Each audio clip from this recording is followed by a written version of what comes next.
Hi, everybody.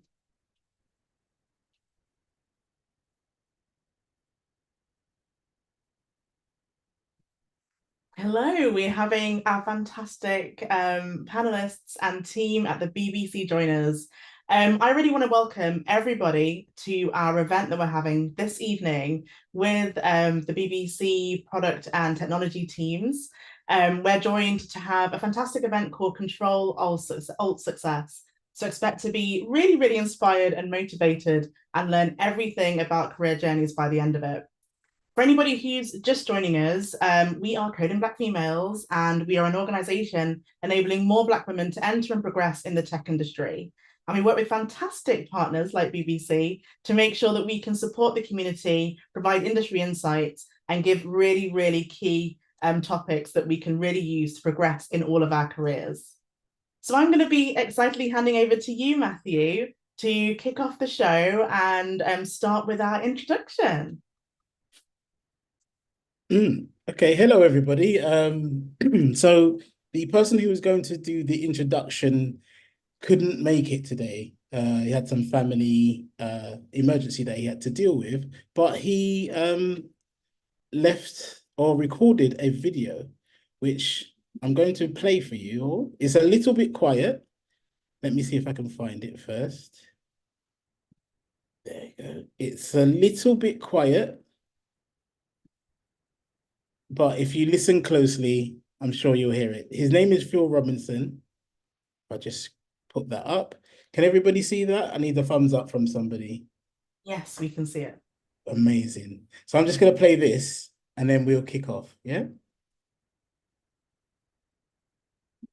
Hello and good evening. I'm Philip Robinson.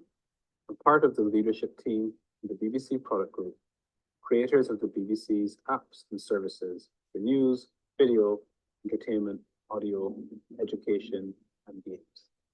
I'm very sorry that I can't join you live today due to some family commitments. I'm very grateful to you and to my colleagues for giving me the opportunity to still share and to welcome you to Ctrl+Alt+Success in collaboration with our friends and partners at Coding Black Females. Together, we will continue creating spaces for Black professionals to gather and build momentum in their tech careers across all disciplines. To get us started, I want to talk about a word that is possibly the most significant word in the history and existence of humanity, and perhaps even the cosmos. A word that underpins how we learn, grow, develop, deliver, and demonstrate value and change that make positive difference in people's lives. That word is connection. Part of the BBC's vision as a public service organization is bringing people together in pursuit of truth without an agenda to tell great stories, our best stories. Connection is therefore at the heart of who we are as a global public service organization made up of technology and media professionals from various backgrounds and with various stories to tell. Without connection, purpose cannot be fulfilled. Without connection, we cannot determine what people love about our content, our apps, and our services. Without connection, we cannot bring people from different disciplines and passions together to discover and solve problems. And without connection, events such as this would never be possible. It would be meaningless. I hope that for the next few hours together, connection features as a highlight of our experience, making this memorable, even if we can't recall all the content. Connection starts very simple. It's being present in a community of people who share similar experiences and challenges in navigating the world of product and technology. However, connection evolves. It evolves into something greater through conversation and discovering what else we have in common beyond our obvious characteristics of Black folk working in tech.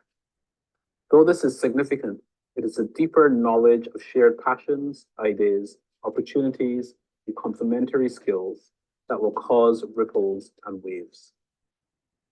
Finally, the truly creative power of connection is manifested when we work within constraints and conflicts to negotiate and find ways that sets us up on common ground with each other and the wider communities of diverse professionals that make technology perhaps the most exciting industry to be in.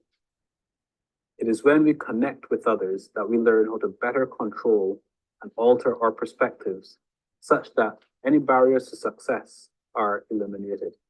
So enjoy Ctrl+Alt+Success. Hoping that there will be many more events like this, and may your connections be enduring.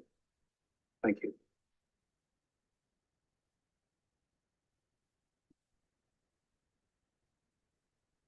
Amazing.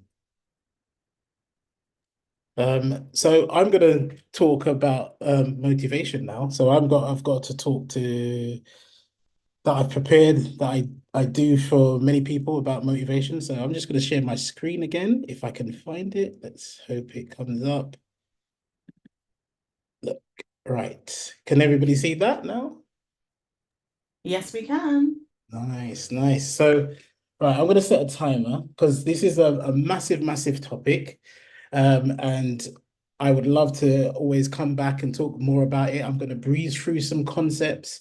What I really want for you all today is to listen to what the concepts that what I'm gonna cover, and then see how it connects. You like that? How it connects with the discussion in the panel session, with the panel discussion.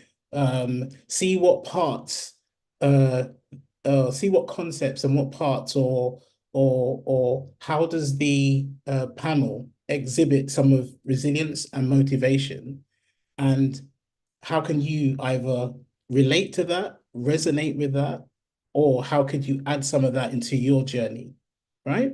So that's what I want to do. So this is Resilience Motivation 101, right? Oops. Oopsie daisy. Let's go back. So how can we all operate at a high level? Imagine a world where we could do that. Imagine a world where we could build motivation and momentum on demand. And imagine a world where we could easily just put ourselves in a position to be successful, right? Set ourselves up for success. But first, a little bit about me.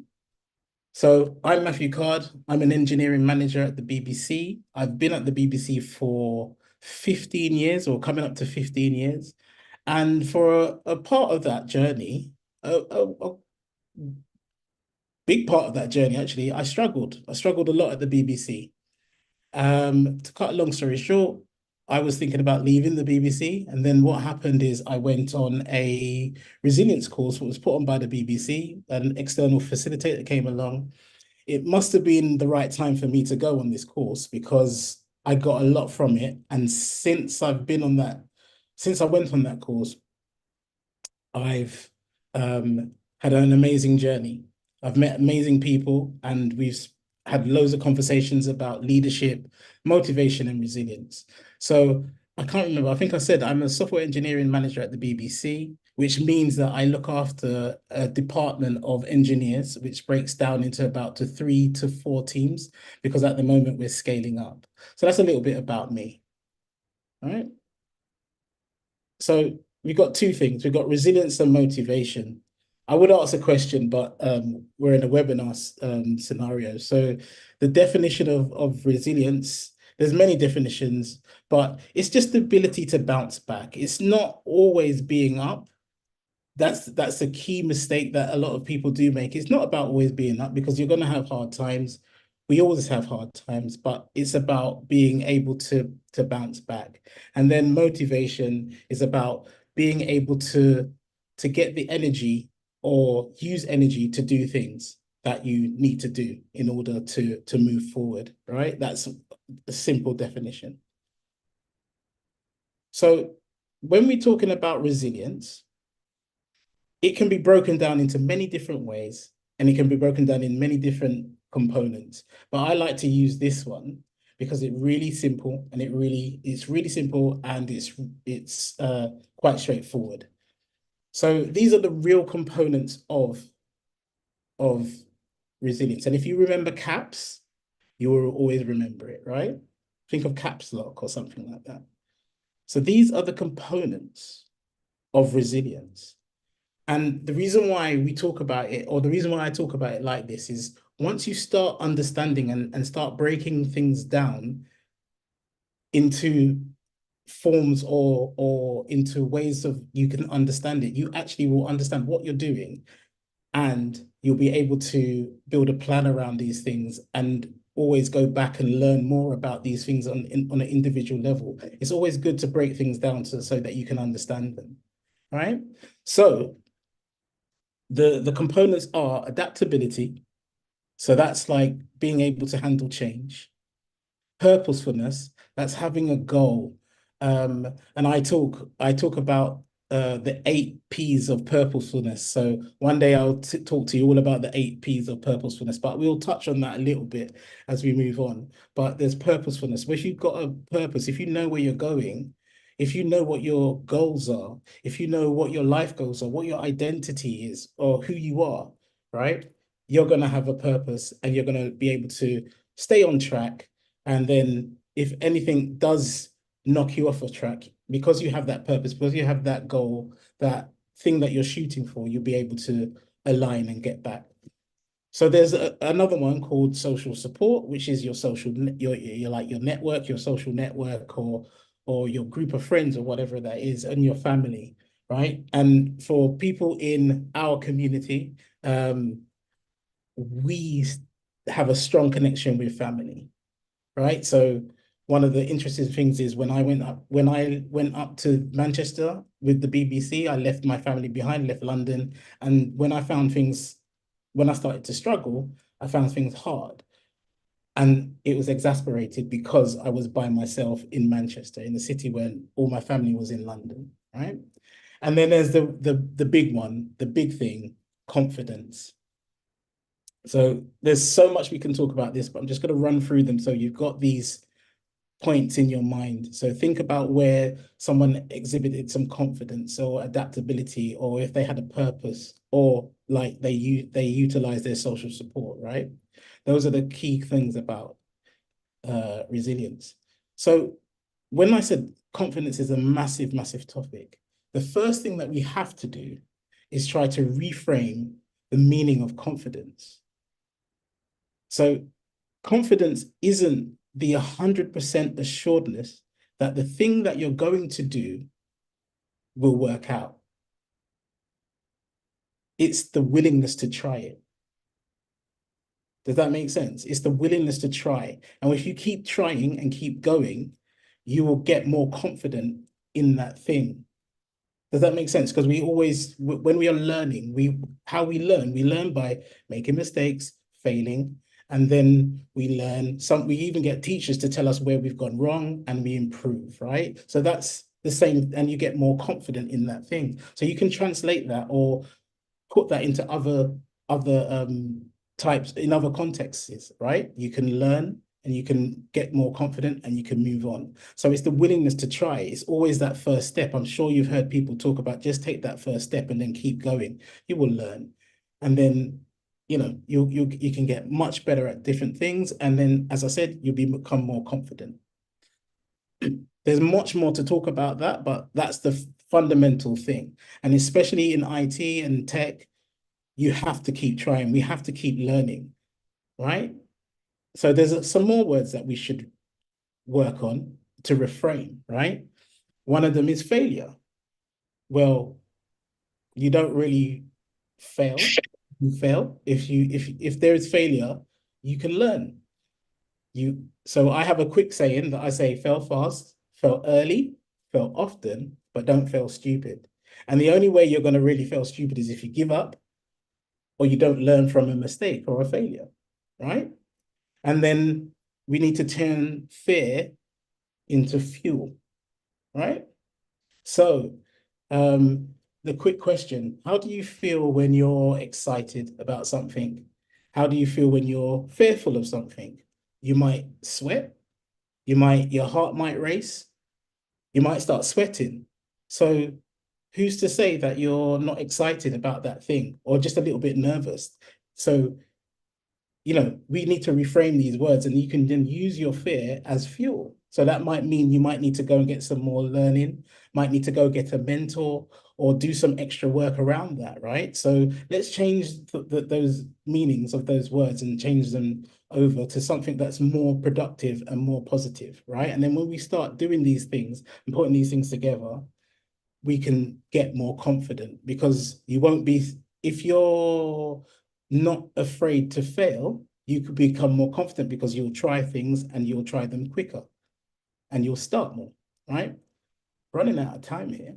So moving on to motivation, it's a really quick one. Like, how can you set up your day?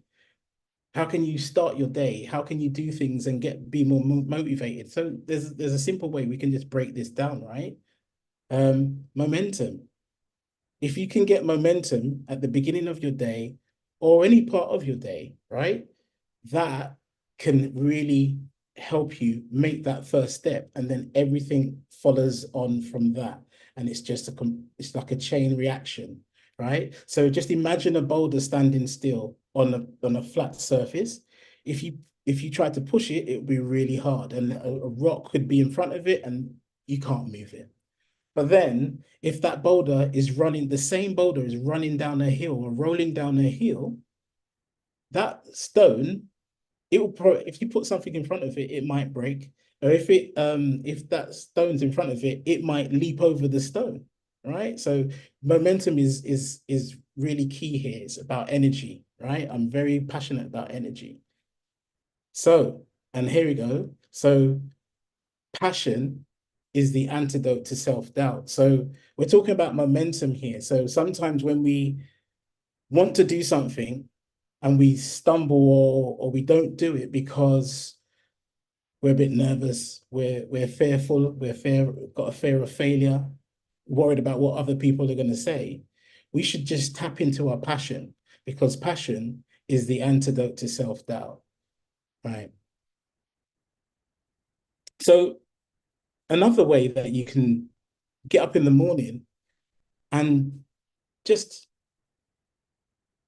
kind of your your day, hack your routine. So we have happy hormones in our bodies, right? We have dopamine, oxytocin, endorphins, and serotonin. And these are all things that actually help us to feel in a good mood or give us a reward feeling. I won't go too much into that right now, and I can take anybody through those types of all of those hormones and what they do, right?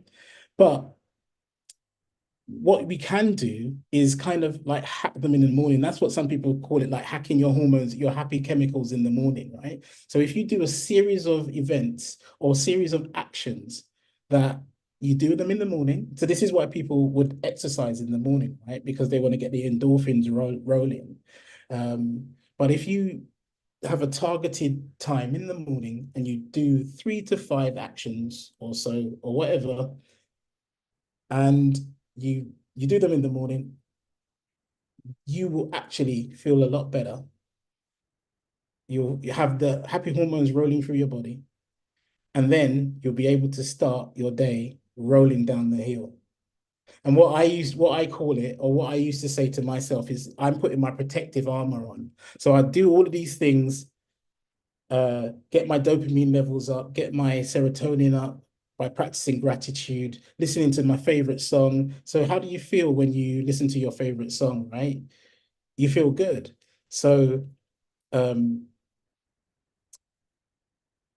yeah, so you feel good when you're listening to like your favorite song and doing all of these types of activities and actions. So if you can collect them all in the morning, it's like what I do, you can feel a lot better about the day. And then people can take their shots at you. You can have bad moments in the day, but you're going to put your armor on or your shield back on the next day and reset, because every day you wake up is another chance to start again, another chance to reinvent yourself, another chance to keep going, to try that thing, you know. There was a saying, I can't remember it properly, but there's a saying what says, courage isn't the lion that roars, it's the person or the quiet voice in your mind that says, I'll try one more time. So that's what real courage is about, just trying one more time. So if you think about it, we've got, if you just completing some tasks, that's a dopamine. You know, acts of kindness, you can, that probably gets your oxytocin levels up. Exercise will get your endorphins up. Eating your favorite food will get your dopamine levels up, right? But then the thing is, if you hack these things even more, so if you start doing your exercise in the morning, that's completing a task or a goal. So then you're doubling up. And then if you eat healthy food, which you then try to make your favorite food, that's like stacking it up. So there's a concept in Atomic Habits called habit stacking, but I like to think about this as like positive activities stacking, where you can just keep stacking these things up. So I listen to motivational people in the morning, Lisa Nichols, Eric Thomas. There's a whole list. I've got a whole list of people that I listen to. And I do all of these things in the morning. I started off by doing one or two, and then I've increased it to like four or five, right? So these are the actions that you can start doing to motivate yourself, to get momentum, which will then set you up for your day, which will then make, you feel more confident and so forth. And it's just a continuous loop. I'm going to race through now because I'm running out of time. So I wanted to touch on working in the industry, and I'm sure the panelists will talk more about this in different ways. So just wanted to leave some thoughts in your head. So the way that I look at life and at work is that there's three things: energy, communication, and knowledge, right? And you need these three things to be successful. But the most important thing that you need is energy. And what I want to make clear is not about being the loudest person in the room. It's about you could have the good energy by just being diligent, by just doing all loads of documentation in the tech world, because we do need documentation, going out and meeting with people, talking with people about different problems, having a positive attitude to tackle problems and work together. There's all different types of energy, and passion is an energy. Momentum is an energy. There's so many different types of energy out there that we can all utilize. So, and I just wanted to talk a little bit about emotional intelligence. Emotional intelligence is really key to a lot of things like in leadership and so forth, but it's also really important to yourself, because you have to understand your own energy and you have to understand how you can bring your energy back. It's about being self-aware. That's a key part of emotional intelligence, and it's a key part of being successful in anything, really, is being self-aware, right? And I just wanted to touch on one quick thing, is that we've all heard of code switching, right? We've all heard, I call it bridging the gap. There's loads of people that call it code switching. But if you really break it down, what you're doing, you're going into an environment, you're looking around, you're sussing out the environment, and then changing how you behave based on that environment. That's self-awareness, and that's emotional intelligence. So we've been doing it for a very, very long time. It's just that we haven't got a label for it. And things become a lot easier when you know what you're doing and why you're doing it. So now, hopefully, you'll be able to flick it on and off. So you won't be so tired at the end of the day, right? So my last slide, I think, my last slide is just about communities. So the reason why Coding Black Females exists is for support, empowerment, and connection. I love that word, connection. And it wasn't even planned with Phil's talk. But, it's all about these things. And this is what we are trying to do at the BBC. We have our community called Retrace, which Phil introduced. And it is about these things. And that's it. Thank you very much. I kept it really brief, really short. There's so much more we can talk about. Thank you, Matthew. That was fantastic. I think following on from that, I definitely feel really motivated, and I feel like I've got some very clear tools. I saw in the chat that a lot of people were like, these are very clear practical steps, and I find it very, very useful. So thank you very much for that insight. And I kind of wanted to say as well, when you're speaking about resilience, I had the same thing when I moved to London. So I'm from Nottingham, moved to London when I started working after university. And then all of a sudden I was like, I'm here on my own. What do I do? What am I supposed to do? I have no one. So you create a support network, you find those people, and then you find that all of a sudden, you can keep on going. And I think everything that you've said definitely resonates with myself and a lot of people in the community as well. Amazing, amazing. Well, thank you very much. Um, we are now going to move over to the fantastic panel, which I think is going to follow on perfectly from everything that you've been saying, Matthew, as well. So we are joined by some software engineers at BBC. We have Mfon, Rafaela, Tracy, Jade, Lynn, and Petra. Can we see you all, please? Hello, fantastic.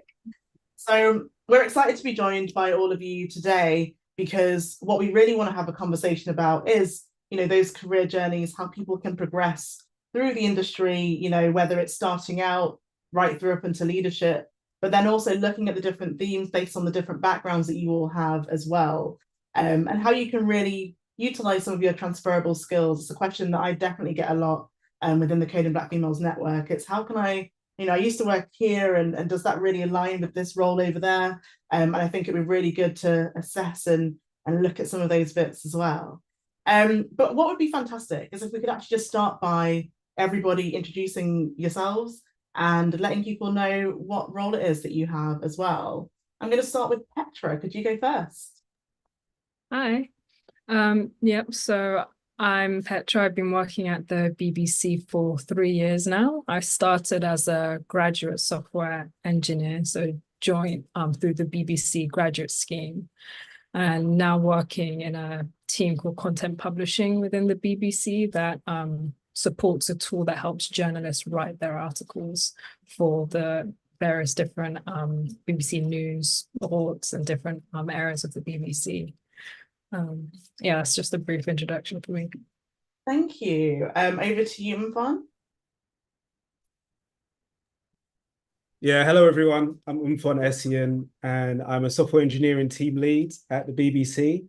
I've been at the BBC for almost 6 years now, 1 year as a manager, and then 5 years prior to that as a software engineer. Thank you. Jade? Hi everyone, I'm a software engineer for the BBC.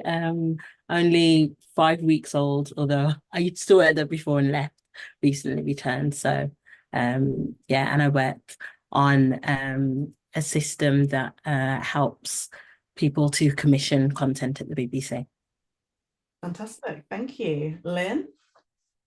Hi everyone, my name is Lynn. I'm a design researcher. I'm on secondment as a design researcher. So previously I was a UX designer at the BBC, and I've been here for almost 3 years.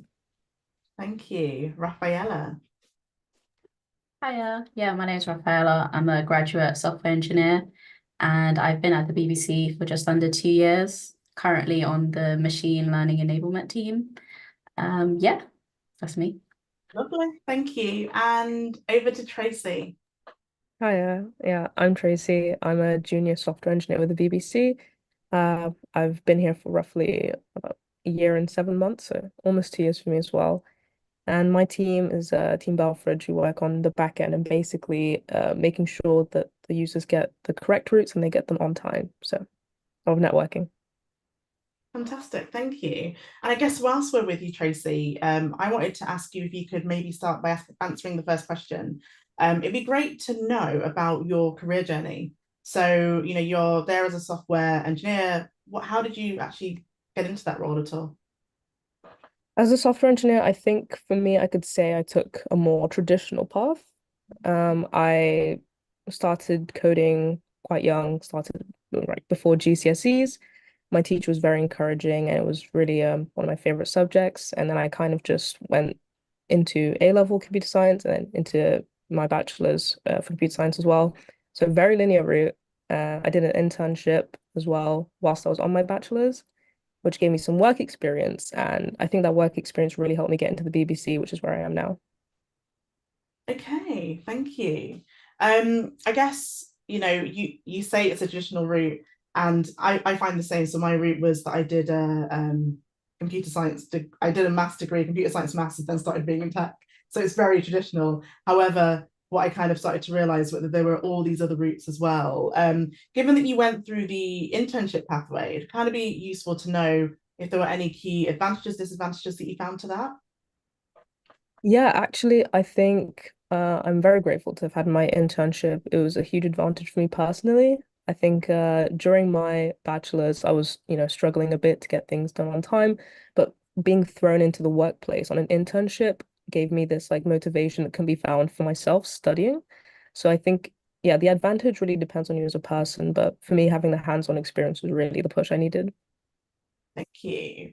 I'm actually very intrigued now also by Jade. So Jade, you mentioned that you've been at BBC for 5 weeks.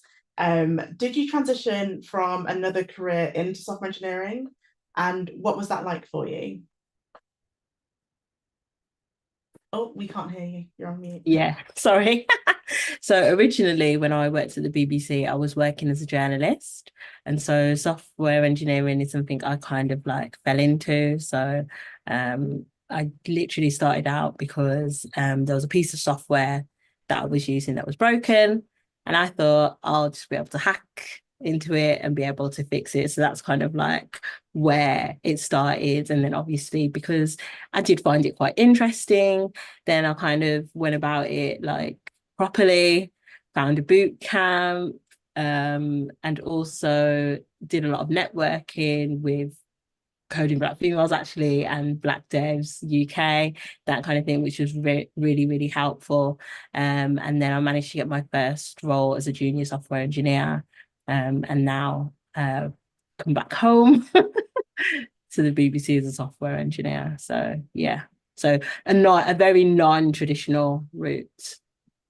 But all still very viable routes, right? Like there's so many ways now to get into tech, progress through it as well, which is fantastic to see. I think about 15 years ago when I started out, I definitely thought the only route was get a degree and get into tech. And now, there's so many ways to progress into startup, but then also to develop through it as well. It'd be useful to know if anybody's got a slightly alternative route as well into tech. Lynn, would you like to?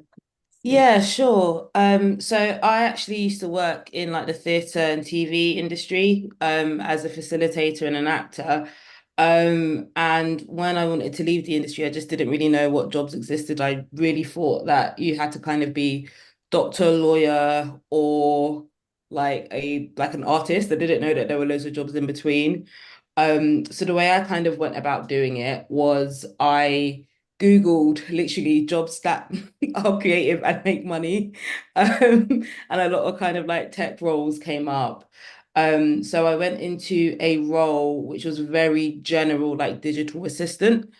And some advice that I would give is if you are currently working at a company which has maybe like a digital team or a tech team, try and shadow them, or maybe try and ask if you can get some experience that way, because it's an easy way to kind of add onto your portfolio. So working within this team, it was such a small company that they basically asked me and other people who were part of the small team to basically kind of do anything that had to do with tech in a general sense. So from coding to design to social media, it was very general. So I got to kind of figure out what I liked and what I didn't like. And then when I figured out that it was design, I didn't do a boot camp actually. I hounded people to kind of like look at my portfolio. And then I ended up starting a study group for UX design, which some senior designers taught these young people and that sort of thing. And that kind of helped me network my way into my first UX design job. So I think it would have been really great for me to have been able to have like studied it at university and that sort of thing. But if you didn't, there are other ways of kind of being a bit savvy and kind of like going about doing it. So that's how I got to where I am now. Fantastic. I absolutely love the idea of hounding someone until they give you the thing that you're looking for. And I think it's so important to make sure that when you are looking at a role, whether you're in tech and you just want to move sideways or move up or whatever, that you let people know exactly what it is you're looking for, because it's only that way that you can get some of that additional support and guidance as well, whilst you're on your journey. So I guess we've all spoken a bit about, what that initial journey could look like, and we can come back to it in a bit as well. But it'd be useful to know, maybe we can talk about the BBC or more in a general sense, what it's like actually interviewing and securing that first role or, your next role or when you're progressing through. Mfon, could you elaborate on that? Because I guess from a leadership perspective as well, you'll have two ways of looking at it. Yeah, for sure. So do you want me to talk about my role from going from a software engineer into management as well? That'd be great. About that, because that's some journey. Again, carrying on the theme of there's not one route to go into being a software engineer. There's not one route to go from being a software engineer to being a manager either. So I worked as a developer for 6 years before I became a software manager. But before that, I had worked for 7 years in people-focused and strategic roles. So when I did make that step into management, I still had that passion for coding.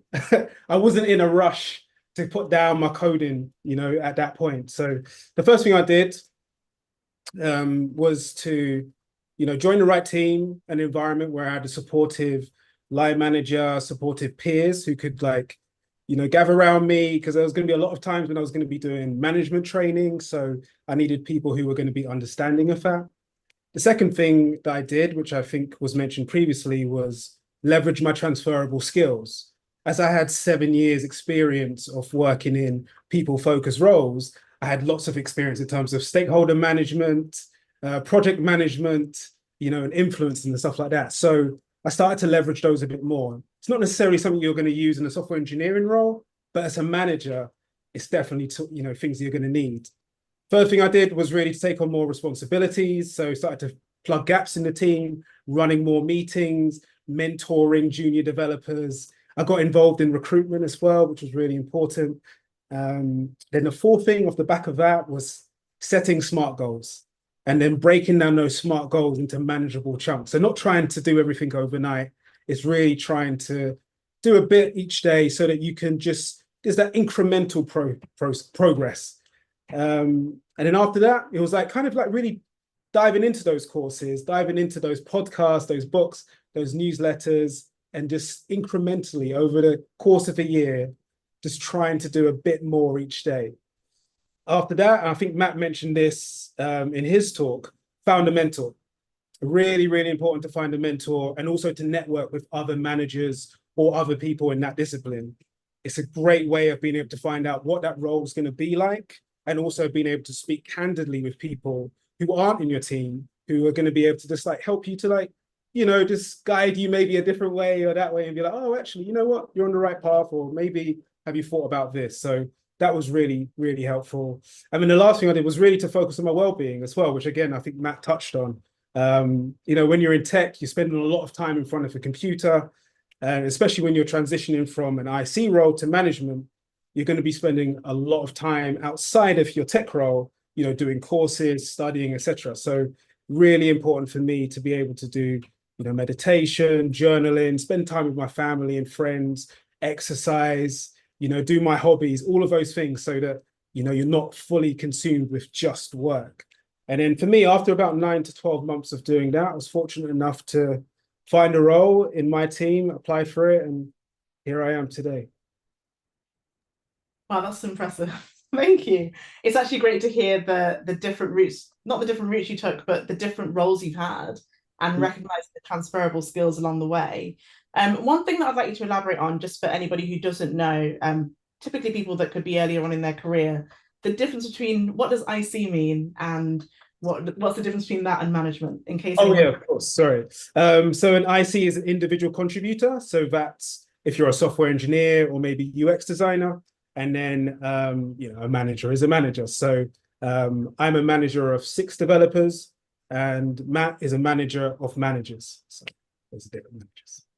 Okay, a manager of managers. He's a manager of managers. I know. Yeah. Incredible. Thank you. It would be good to know, from what you've seen then along, especially with your recruitment hat on perhaps as well, how can people really shine in their interviews in order to get those roles? And then I'll ask everybody else as well to contribute their thoughts on that too. Yeah, it's a good question. I would say First thing is good communication. You know, it's fine to not be perfect in an interview. There's no expectation that anyone's going to be perfect, but it's really important that you communicate.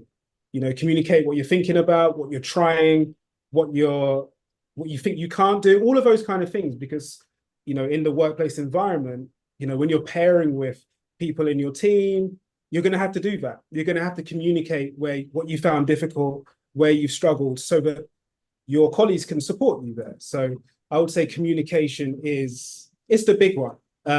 My manager has a big thing that you can teach anyone technical skills, but the difficult thing to teach people is the people skills. So, you know, Matt touched on resilience. I've spoken about communication, you know, being able to, if you've got transferable skills from a previous career, bring those to the party. You know, if you've got stakeholder management experience, influence and skills, leadership qualities, those are all really, really important too. Thank you. And I guess, yeah, it's incredible what you say about, you know, just bring yourself to the interview, I guess, essentially, because no one's really trying to catch you out. You might feel that way on the way there, or when you're about to join the call, because I guess interviews have changed now. But no one's trying to catch you out. So you should be able to put yourself across in that as well. Thank you. Rafaela, how about you? How can somebody shine in an interview? Yeah, so I found that when I go to interviews, I try to focus on two main things. One is having like a basic understanding on like the language, the goals of like the company or the organization, just to have that in the back of my mind. And I also try to like connect with the interviewer, so it feels a bit more like humane and less like I'm trying to answer the questions exactly how you want them to. So connecting like whether that's through like hobbies and stuff like that, it just also gives me a good sense of what the people are like in that organization.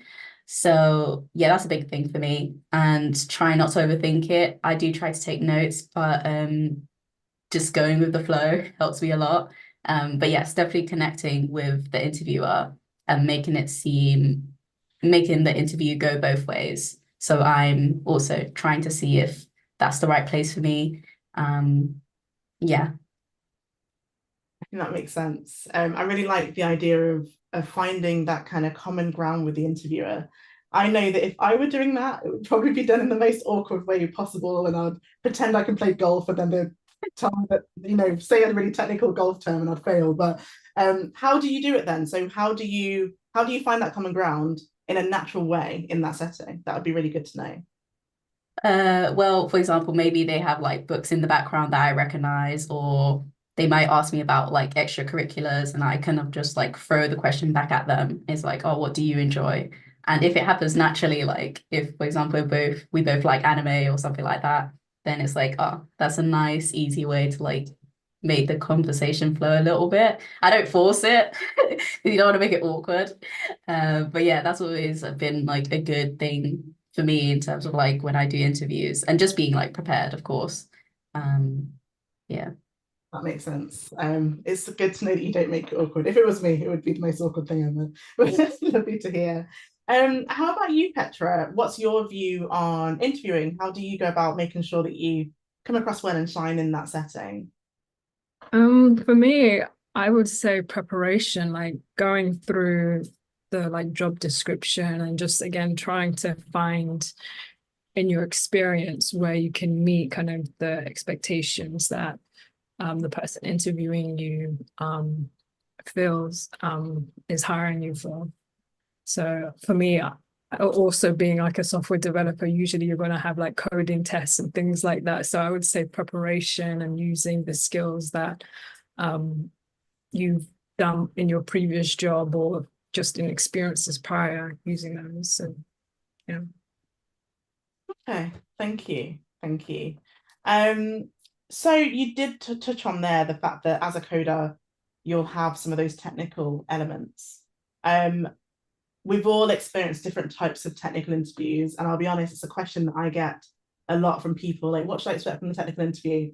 And I tend to say it's different depending on the company and outline different things that they could see. But what are all of your views? You know, what sort of technical interviews do people come across, and I guess because it's a different type of preparation, what would you do to make sure that you're set up correctly for that as well? Petra, you can start us off and then I'll pass on. Yeah, so again, trying to get as much information. Sometimes they will have like a coding problems. So usually going on Leak Code and trying to just familiarize yourself with, all of those coding questions. And also sometimes it's just familiarizing yourself with like the patterns, like the programming patterns, and having also experience of what you've done as a programmer, like what projects you've worked on, and trying to see how you can relate what you've done there to kind of the coding tests and things that you're going to be examined in.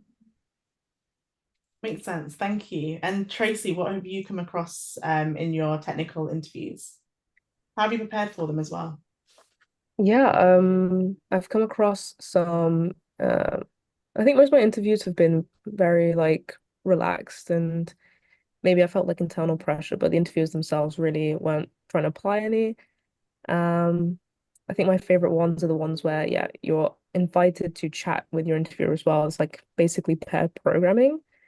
And in order to prepare for like things like that, I just make sure I double check the task if I have time in advance, especially make sure that I have maybe like a couple notes of just how I'm going to present myself. It's very important to have a feel of what your interview is going to be like if you have any idea, because at the end of the day, it's kind of a chat with a person. You want them to like you as a person. You don't want to be too overbearing. It's I think more of a matter of how you present yourself and how you present your work than anything else. You don't have to worry about getting the perfect answer, doing 300 hours of like code reps. It's okay. As long as you feel like you have a good solution and you can present it in a way that people understand. Even if you don't finish it, as long as you can present that and say, I couldn't finish it, but here's where I got to. Here are my steps.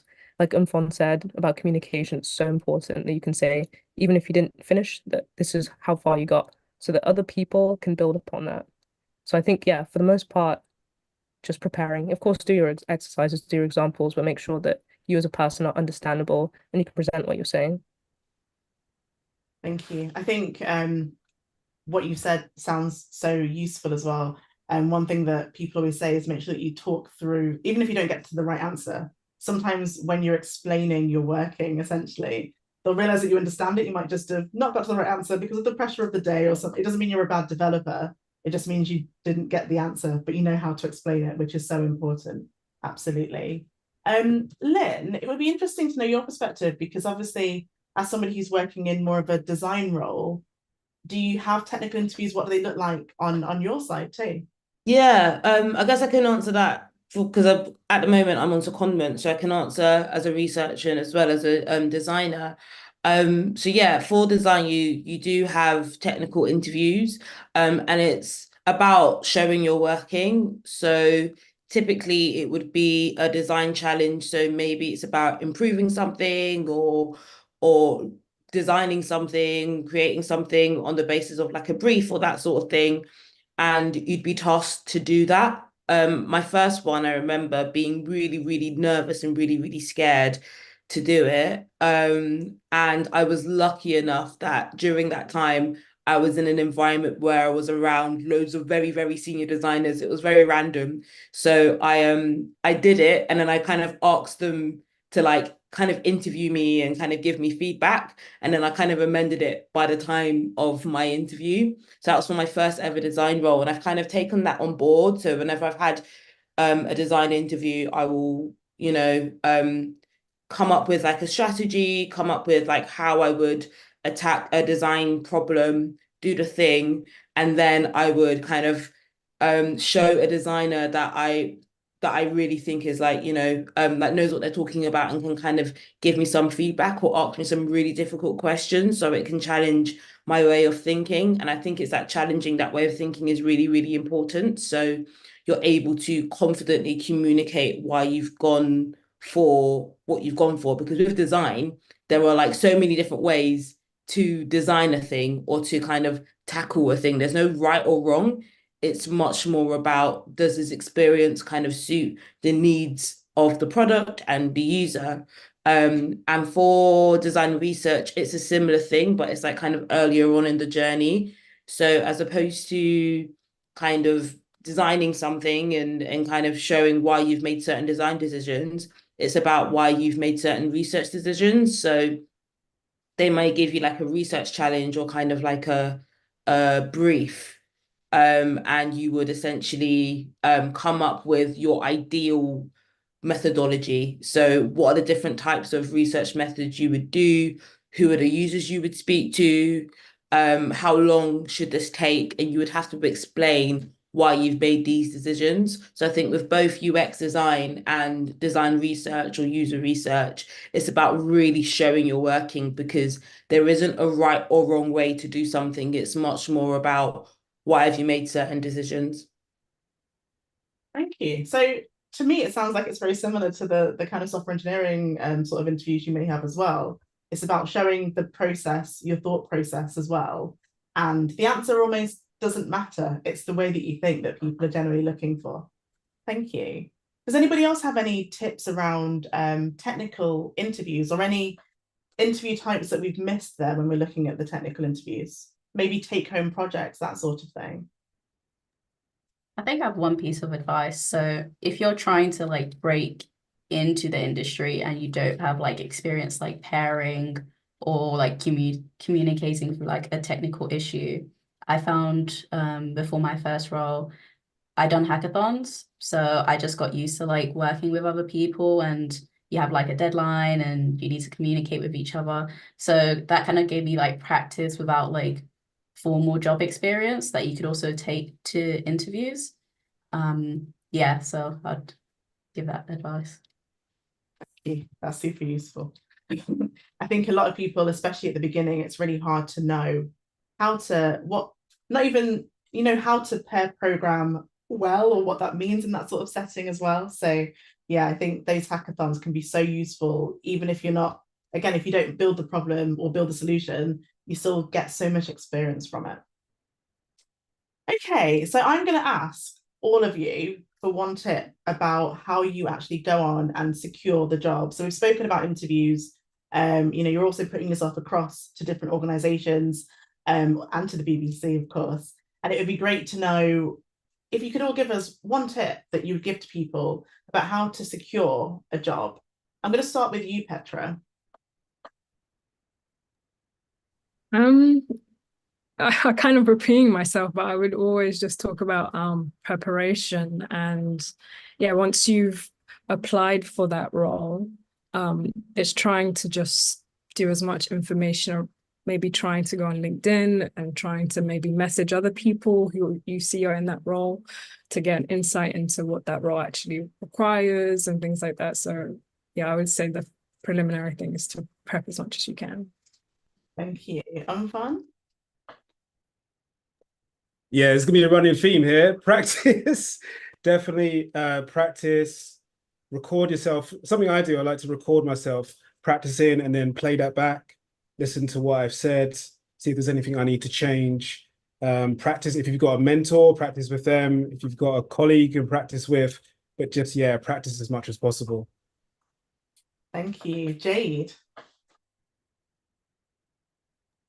Yeah, it is going to be a recurring thing, like of practicing, get as much information as you can, but also what I'd like to do is have a friend do kind of like a mini interview with me so that I can practice kind of, because one of the things that I found in a lot of interviews is they like you to talk about a project. So talking about the architecture, and as someone who doesn't come from like a technical background, sometimes I struggle with like insecurity in terms of feeling like I don't sound like I know what I'm talking about. So it's good to have someone, who isn't kind of familiar with engineering as well, to explain to them, to make sure that they kind of get the grip of what you're saying. Yeah, so preparation is key, and also just trying your best to relax. Another personal one for me, because sometimes I find I can get very nervous and start to freak out, but literally just try your best to relax, do what you can, and kind of even if you find something that you can't do, kind of talk about how you might find a solution to that problem as well. And also I would say networking with organizations is good, because they also put on things like hackathons, like coding dojos, which give you examples and just gives you kind of experience to talk about as well. That makes sense. And I guess in terms of relaxing, remembering that the people interviewing you are just people. They're not strange people. They're just people like us. So relaxing gets easier when you remember that. How about you, Lynn? Any tips there for securing the role? Yeah, I think there are a couple of things I can think of. So I think the first one is it's important to network, but remember there are different types of networks. So it's great to network with people who are in the same discipline as you, as well as those who are maybe further along in their career in the same discipline. But it's also really important to network with people who are in different disciplines that work alongside you. So obviously I'm here at Coding Black Females and I'm a UX designer and researcher. And the likelihood is that if someone, like, coders frequently work with UX designers. So if there's a UX role, like it's like, oh, hey, I'm over here. And I find that going to coding events when I was first getting into UX got me much more interviews than going to UX events, because everyone there was also looking for the same jobs as me. Whereas at those coding events, people are trying to like fill in the gaps, as well as obviously finding roles as coders. But if there was a UX role going about, they knew one. So I'd say try and go to events where there are other types of people as well. It's really important to have the people who are on the same journey as you, as well as those who will be working alongside you in different disciplines. And I would also say, second bit of advice is to, if you are in a company where there are people who already do the job that you want to do, try and network with those people, try and ask them about the work that they do, try and shadow, be quite vocal. If it feels like a safe environment to be in, be quite vocal about your goals and your career objectives, because often managers and teams don't want to let staff go. So they'd rather move you into a different team than let go of you. And that's a really good way of building up your portfolio and building up your practice. Thank you. Rafaela.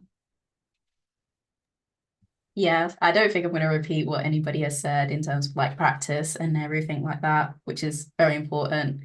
I was kind of going to say that I think it's important to not put all your eggs in one basket. And I guess that helps to secure an interview, because you have greater choices and you're more likely to get a job.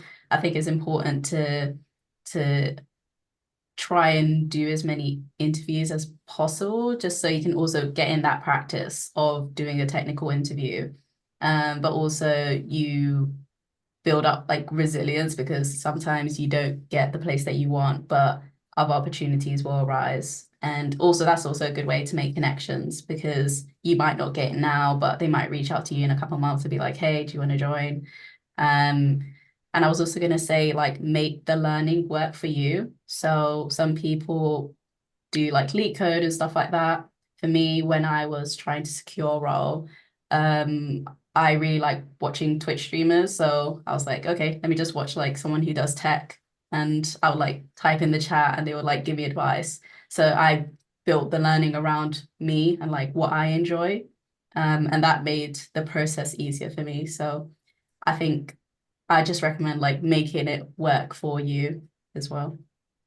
Thank you. I'm going to come back to what you said as well about going to almost like lining up multiple interviews and lining up multiple companies, because I really want to talk about that element next. And how about you, Tracy, as well? What's your tip for securing the job?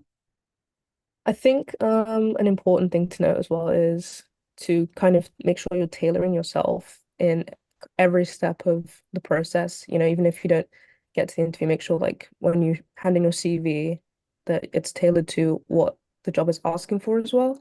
You could have like, 300 languages there, but if you don't put your soft skills, it's going to be a bit of an issue for you in the long run. And another thing, like you can put things on your CV and say, I'm XYZ, I'm proactive, I can talk to people. If you don't show that, if you make it to the interview as well, they're going to think there's a bit of like a disconnect. You can say I'm proactive, but then, to ask lots of questions during the interviews to show it as well. I think it's important to really align yourself with what you know you're good at doing and push that forward so it comes naturally to you when you're in the interview as well. Um, yeah, and of course, make sure even if you feel like you're not going to make the interview, if the interviewer says, all right, maybe next time, make sure you're asking questions about how to improve because not every interviewer will have the insight to just give you that feedback for free. You have to push for it yourself as well, and it'll help you going forward. Your next interview could have different feedback. You just keep working on those specific things that people talk about if that applies to you. Awesome, thank you. I like what you said as well about really knowing yourself. I remember when I was looking for jobs in the past, I've always looked at all the competencies that there could be for a company or for that role anyway, and then turned my entire CV on its head and linked all of my skills to the different competencies, which meant they could never throw a competency-based question at me without me knowing which element I could put it from. So it was really useful. So absolutely know yourself. I did say, Rafaela, that I wanted to come back to looking at, that applying for many jobs, and you spoke about, some of them might say no and the resilient side, but they could also say yes. You could have many yeses, which would be fantastic. How do you then choose the right company? What do you look for to make sure that you're going to the right place once you've had 10 yeses? Oh, see, I think this kind of relates back to like the interview and flipping the questions back on the interviewer. I feel like I kind of go with vibes. Like if I get a good vibe from like a company, I read up on like Glassdoor, Reddit, just like get a sense of what it's like being at that organization. Yeah, and I just kind of go with my gut feeling. I don't know if that's the right answer, but it's my answer. Yeah, just go with my gut feeling, seeing where my values align, and if it aligns with what the organization is trying to achieve, then that's probably the place for me. A place also that allows for like growth and learning is also really important. So yeah, I guess like aligning my values with what the organization's values are is a big thing. Yeah.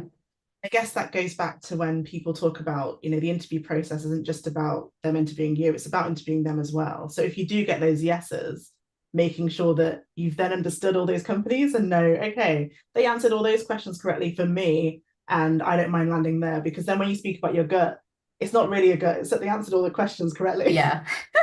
Yeah, exactly that. Yeah. How about you, Jade? What have you done to make sure that you choose the right company when you're trying to land there? Yeah, so this is actually something that I went through when I got my first role actually. Because I did start my kind of like tech journey in the BBC and I was looking for roles, and before I left I was offered a role. The reason why I didn't accept it was because of the way that the team worked, because I was quite early on in my career and I wanted to focus on front-end development, and the team was kind of working in a more full stack way, and I didn't feel at the time that I kind of knew enough I didn't want to be, I kind of wanted to become at least a master of some sort in one area before having to kind of juggle the two types of things. So thinking about you yourself as a person, how you learn and what you're going to get from the role. So that was kind of what made my decision for me. I knew that I wanted to actually gain a lot of experience in a specific area. So that was what was important to me. And also in terms of doing interviews as well, one of the things that I always do is I actually make notes of the things that people ask me, and also how I respond to those questions. So I kind of have like a document of like questions. So if I'm preparing for an interview, I kind of look at it. And I also try and do like my own kind of like feedback after an interview of how do I feel I answered that? How could I answer that better if I'm asked that kind of question in the future? Yeah. Thank you. Thank you very much. Okay. Does anybody else have anything they'd like to add about how you can make sure a company's right for you? Fun? Actually, I was going to add something around how you can ensure you can secure the role. Jay just triggered a memory for me. So actually answering competency-based questions using the STAR method. So laying out your answers really clearly, situation, task, action, result. really helps the interviewer to be able to follow along with what you're saying. So yeah, it's a little tip there. Thank you. Okay, so I wanted to move on to, in fact, just before we move on to what it's like to then join a team, it'd be good to know when you answer those sorts of questions, it'd be good to know what sort of team you were landing onto, the other sorts of people that were around you as well. But I'm going to ask you, Petra, if you've got a new team member joining you, or if you're joining a new team, how can you integrate well into that? And what sort of people do you tend to work with as well as a software engineer? Yeah, so as a software engineer, like if you're very new, I think it's important to take the time to understand like the team culture. Usually you want to rush and jump into this pressure to just start performing, but I would take the time to just speak to other team members, go through the onboarding like docs. I know sometimes it'll be like TLDR, but it's good to take the time to read through the documentation, read through like onboarding material that they provide you, just to get an understanding of how the team, some ways of working are. And also to ask to pair with a senior software developer, because again, you're new, you don't know how the team works, and you want to try to be familiar as possible. So I would advise for maybe the first few weeks, to pair or ask to shadow. So you just get a feel of how the team is. Thank you. And do you typically work with other software engineers? Yeah, so currently in my team, there's like 6, 7 other software developers. You're not working in isolation, thankfully, in my team. So yeah, we can usually pair on a task. You can work independently if you want to, but yeah, usually it's pair programming. Okay. And around what the team typically looks like, so you'll have other software engineers. Obviously, we have Lynn here, who's a designer, but testers, business analysts, all those other types of people, where do they sit? Do you interact with them often? How does all of that? Yeah, so within my team, it's very cross-functional. You do have software developers, you've got software testers, you've got UX designers, and usually when you work on a ticket, sometimes there's that cross where you need information from the UX to just confirm maybe like some front-end work that you're doing, or with testing, once you have written that code, to just confirm with testers how like the test instructions that you'll need to you need them to follow through. So it is very cross-functional. You're not working in isolation. Thank you. How about for you, Tracy? How have you made sure that you integrate well when you join a team, or what do you look for from other people? Yeah, it's very interesting for me because my team structure is very different to Petra's, where we don't have such a spread of skills. I think everyone in my team has the same role as software engineer, just at different levels. So it's a bit different, I think, the integration. I think it would be, yeah, nice to have more of a spread of skill actually, because there's if you want to look at front end stuff, everyone's figuring that out together. This is a team effort now because no one knows what's going on. But I think, yeah, to integrate, it's really been good for me to get a feel of how people are, not just in the workspace, but as people as well.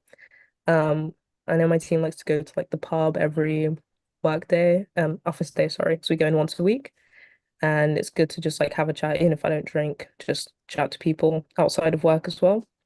And they're all very kind. They'll, message each other if they think, you're not feeling well, things like that.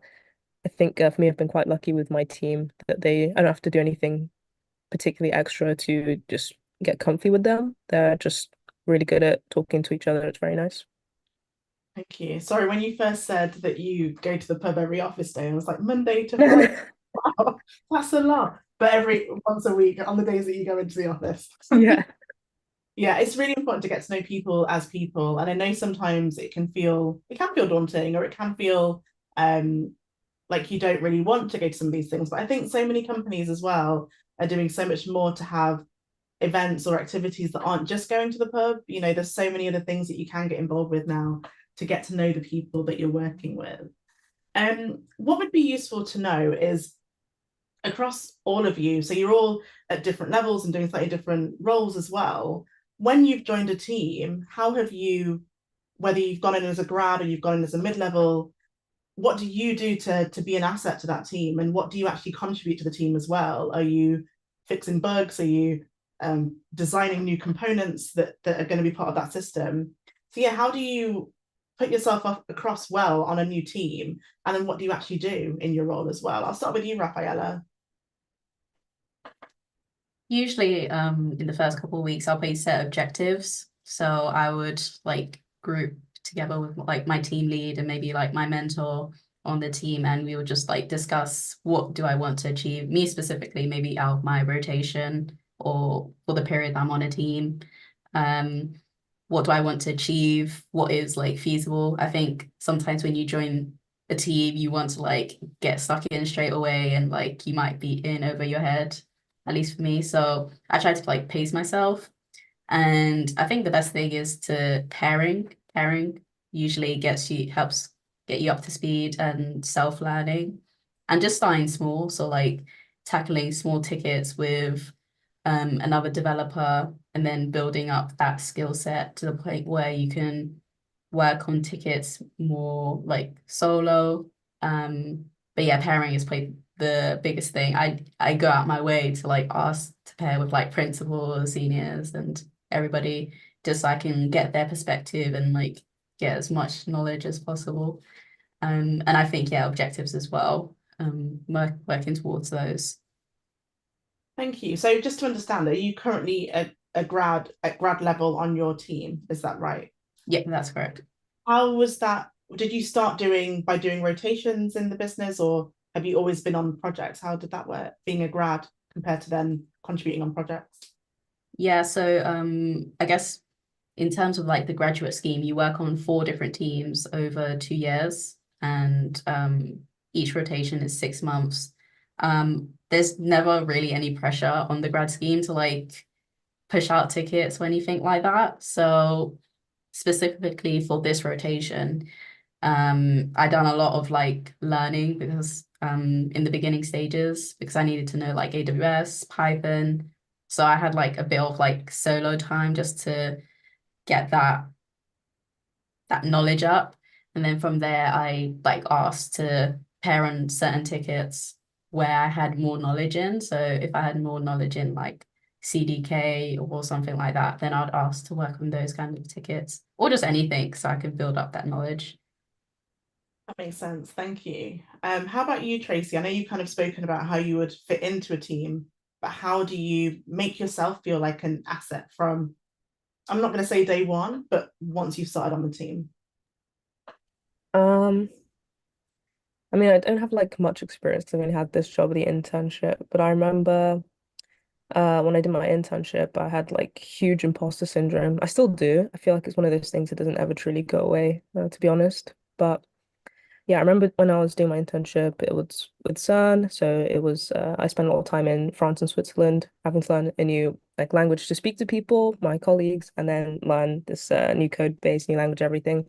I was way out my depth, but I think part of that just comes to having like peace in yourself and reminding yourself that this is where you are at the moment. There's no push to be like staff engineer by tomorrow. It's like it's a very long journey, I think, in the tech industry. There's no real end in sight for anyone, I think. As long as it's your passion, there's always things to learn. There'll always be things to learn, new things come about every day.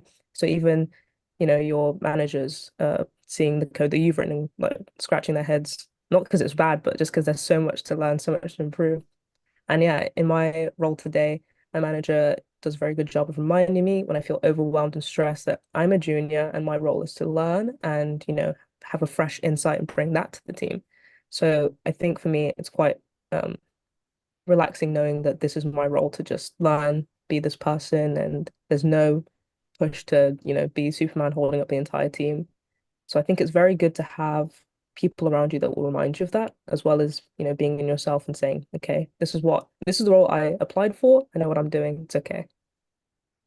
Great. It's good to know that you've got a team that's supportive of you developing your skills as well, and understanding that's a really important thing to do.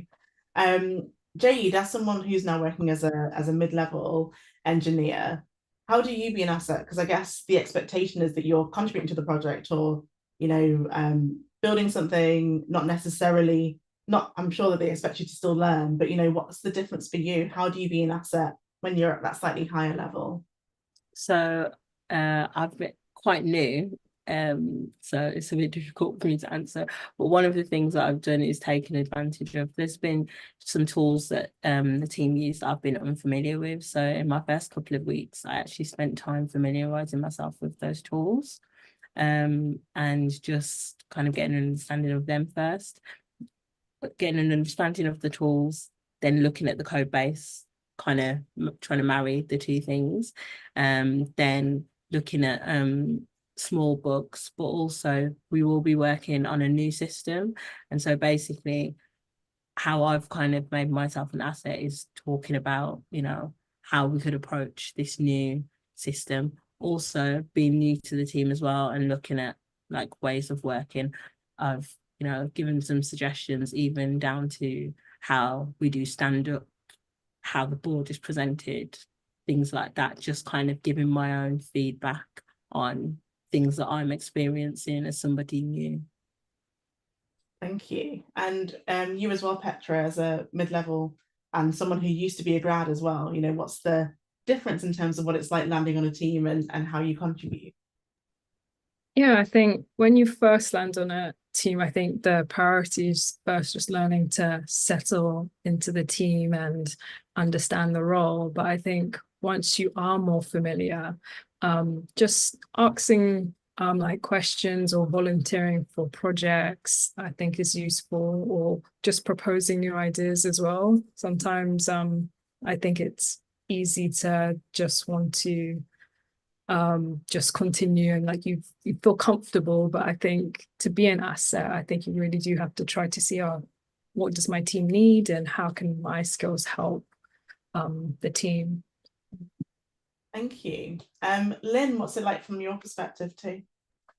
I think from my perspective, I think the most important thing is to try and understand the kind of different routines and what the documents are and who's who and who does what.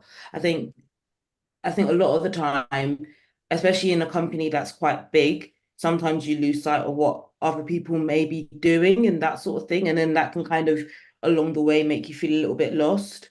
So even if it's having your own little kind of like document where you like write down, okay, this person does this in a nutshell and they're responsible for this, and this is how often we meet, and that sort of thing, I think is really helpful. And I think in addition to that, trying to have regular check-ins with the people that you're working with is really, really important.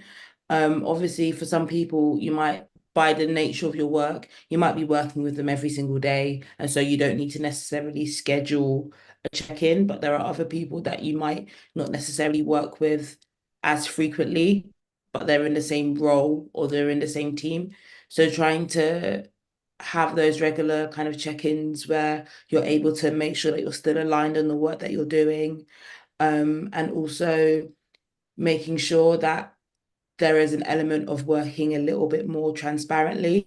I know some people may be really scared, especially if you are new or you're a junior, you might be scared to kind of share your work because you're scared of criticism or that sort of thing. But I think what's really good is having kind of a safe space for you to kind of do your work, but then being able to figure out, okay, I'm comfortable with sharing this at this point in time so I can get that feedback so you don't just kind of disappear. I think if you're at a big company, it's really easy for people to actually not know what you're working on. So kind of like making sure that you kind of have that space where you're able to check in with people regularly and share what you're comfortable with sharing as well. Thank you. Umfan, how about for you? Because obviously there's two perspectives again. There's what you expect how you would be an asset when you join a team. And I know what I would think I expect a team lead to know everything from the day they join a team. Obviously, that's probably unfair. But also then what do you expect from new people that join your teams? Like how can they be an asset too when they join you? Yeah, definitely. I'll answer what a software engineer can do first to be an asset to the team. I think the first thing is just be patient, take your time. There's no expectation for you to be, a 10x developer overnight. So what I usually encourage new developers to the team to do is do some training. You know, if you've got any knowledge gaps, do training on that. Pair with people, as other people have mentioned. Do code reviews as well. I always think code reviews is a great way of being able to see, I guess, the cadence of how the team codes and what people are working on, and then you can start communicating with them on a technical level. And then, yeah, familiarize yourself with the code base, read docs. I know no developer likes to do that, but it's really important as well. So I would say that's what I encourage developers joining the team to do. Myself as a team lead, yeah, you know what? I would probably give myself the same advice. Like, I wouldn't expect to just be, you know, perfect straight away. That's just not, it's not feasible. I would definitely give myself that time, talk to people. Communication, again, is really important. Read as much documentation as possible. And yeah, try and get into the office as well, because I know we're working in a hybrid way these days, so you don't always get that face-to-face communication, but I think it's really important at times, especially when you're joining a new team. Thank you. I think that's all been really, really valuable advice. I wish I'd heard this before I started on any of the teams I worked on. I guess so. Some of the key things I picked up and I made them into a set of P's. So I guess one of the things that's really important to understand the process when you join a new team. So how do they currently work? What are their procedures and so on? Get to know the people, understand the programming languages and the work that people are actually working on the project and so on as well. And I think sounds like with all of that, no matter what level you're at, you'll join that team as an asset, and on the right team, you'll be respected and supported as well as you grow. Thank you very much. What I want to talk a bit about now is really that moving up. I know we've touched on it already, Mfon, where you spoke about, you know, going from individual contributor to being in that like team lead position. It'd be great to know if you've got any particular tips maybe on how to move up the ladder, or anything else on your journey that you'd like to share. Yeah, there's definitely two bits of advice that I wish I got when I first started. The first one is always set aside time in your calendar. As you move up into more senior positions in engineering, your day gets filled with meetings, and before you know it, you could have a whole day or a week almost filled with back-to-back meetings. So to ensure that you don't just do meetings as a job, it's really important that, you know, you block out some time for yourself in your diary so you can action things from those meetings, but also so you can do your own initiatives, so you've got time for coding, and for training as well. So that's really important. And then the second bit of advice is not necessarily when you're an engineer, but maybe when you become a principal and above, is get used to not getting instant rewards even. When you're a software engineer, you know, you write your code, it gets peer reviewed, goes out into the world, 100 million people are looking at it, you get that instant gratification of going, yeah, look, I created that shiny new button or feature. When you're a principal or a manager, you don't have that. The things you're working on take a lot longer to come to fruition. So you've got to be a lot more patient. And I wish I knew that originally. It would have definitely helped me. But yeah, those are the two bits. Thank you. That's really, both of those are really useful advice. I would say I could have done with all of that as well. As I've moved up, I definitely have back-to-back meetings all the time and not enough space to actually get anything done. And I just don't feel like I'm doing any work. And that definitely, as you're more senior, you just never have that feeling. It's not the same as submitted something, a piece of code, there's a new feature in the app. Like that doesn't happen anymore. No. And you know what? It's still good. You still get, it's just, it's like longer term plays. When you're coaching someone or you're working on changing the culture of a team or, you know, working on some architecture, it's just, it takes weeks or months or potentially years for that change to take place. So when it does hit, it's amazing. But up until that point, you've got to get comfortable with not getting that kudos and that reward. Yeah. One thing I want to ask you actually, because you've mentioned it a couple of times, not just you, but other people on the team too, on the panel, is around mentoring. So you've mentioned, you know, when you've had a mentor or perhaps mentor other people, how can people go about finding mentors either within their own organization or externally? Yeah, it's a good question. So at the BBC, we're fortunate enough to have a mentoring network. So you could either go that formal route and like find a mentor that way. It's almost like a dating app at the BBC, trying to find the right mentor for yourself. You put in the criteria you're looking for, and then you can find a mentor that way. I actually found my mentor through my line manager. So through talking to my line manager about the type of mentor I was looking for, they were able to connect me with someone who is, similar background to me, similar kind of experiences in terms of going from an IC role into management as well. So yeah, there's definitely two ways. There's either the formal way, which a lot of companies have, or you could informally ask around, ask your line manager, ask other senior people in your organization, or you could also ask directly as well. There's no harm in directly asking someone, hey, would you be interested in mentoring me? I just want to have maybe 10 to 15 minutes of your time a week. Worst they can say is no. What about tips from the other side? How to be a mentor? Because obviously there's all these people in your network who are offering that time, but what makes them be a good mentor? If somebody wanted to start mentoring so they could almost develop their own skills, what could they do there? Yeah, that is a good question. So, I mean, at the BBC, again, we do training. So we train people. I would definitely say before you go into mentoring, have a bit of, understanding about what it takes to be a mentor. So like the BBC, we do a whole training course on how to approach mentoring sessions, how to help people to set goals, which is really important. Because there's a difference between mentoring and coaching. It's very nuanced and very small difference, but there's definitely one there. So, but if there's one key thing to take away from it, I would say work on how you can support people with setting their goals. Because most of the times when someone's coming to you as a mentor, that's where they want that support. It's with goal setting. Okay, thank you. Has anyone else access? Oh, thank you, Petra. Yeah, so I was just going to add on to that.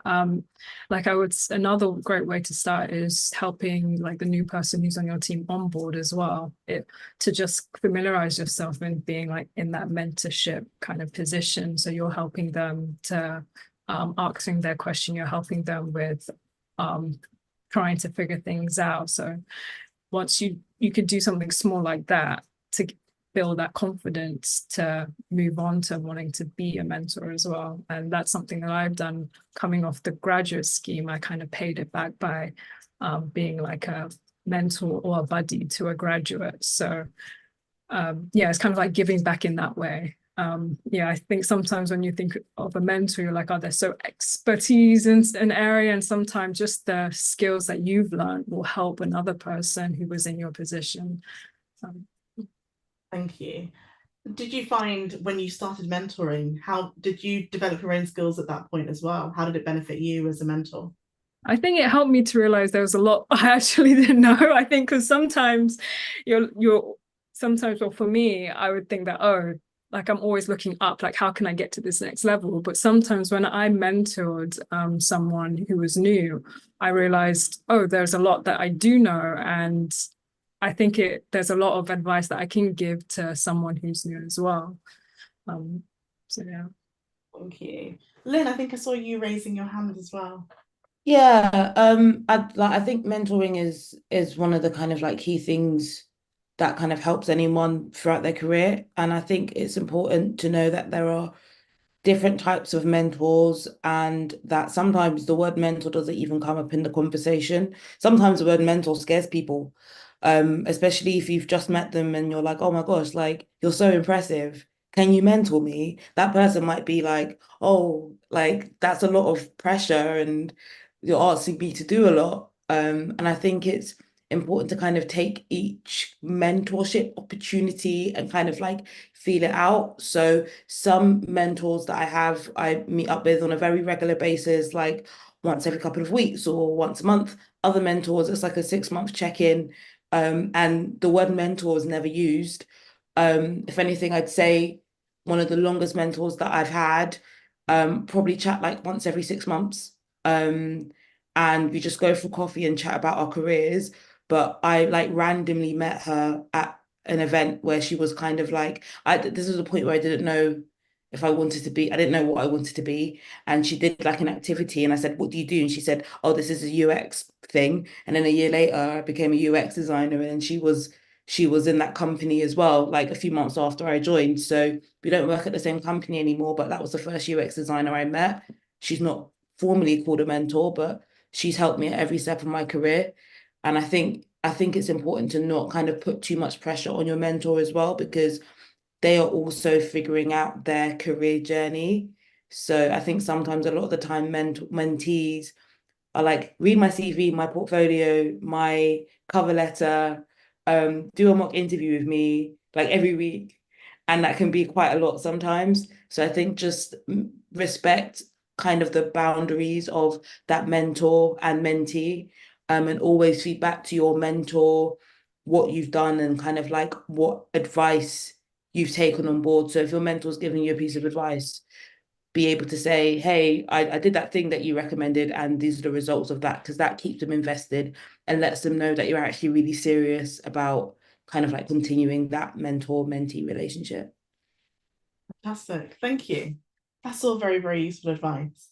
And I'm going to be asking all of you for one out of everything that we've spoken about, one piece of advice that you wish you'd received at some point in your career journey. So it could be as you were becoming more senior, as you were transitioning into tech, or getting into it in the first place.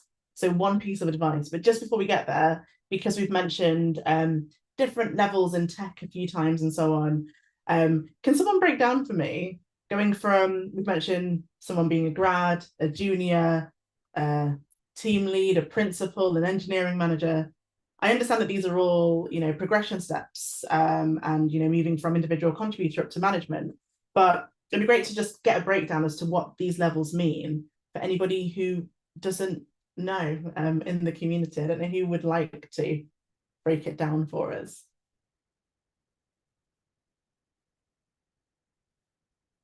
I'm fun. I feel like you're about to unmute. Let me unmute. Yeah, so within the BBC, as you pointed out, we kind of have roles, software engineering roles that start at, I think, apprentice level actually. So it goes apprentice and then graduate, which is what Raffaello is right now. And then you can be an associate developer, and then junior, and then mid, and then senior, then principal. But actually at senior, you can split off and decide whether you want to be in a more people-focused role as a team lead, or going towards a more technical focused role as a principal. So that's the split in terms of engineering track, at least. Okay, thank you. Hopefully that breaks it down, or at least gives people something to look up if they're trying to figure out which way they want to go. Okay, so we're going to move into Q&A in a minute, but as I asked for, one piece of advice from everybody, starting with you, Petra. I would say it's don't be afraid to ask questions. I think usually when you're new, you kind of just want to just settle in and try to just learn everything as quickly as possible. But sometimes you're feeling like nervous to ask questions because you don't want to be seen as, you don't know something. But yeah, I would say don't be afraid to just keep on asking questions. I think this is something I also need to remind myself, that with technology, it's so fast moving and you're never going to know everything. So ask as many questions as possible, so that you feel comfortable with what you're doing. Thank you. Lynn. I would say it's important to make sure you study the company that you are applying for. I think sometimes people kind of do a scattergun approach and kind of treat everything as though it's the same. So it's kind of like, I want to be a, software engineer, so I'm going to apply for every single company.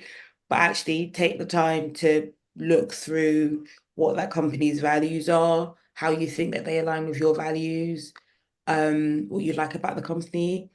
And I think that will kind of show more in your cover letter and your interview, and really kind of like allow you to focus on those companies that you think are like more aligned with the type of work that you want to be doing. Because even if you are applying for like same role, same salary, if it's two different companies and they have very different ways of working or very different values, you may prefer one over the other. And it's really important for you to know those differences.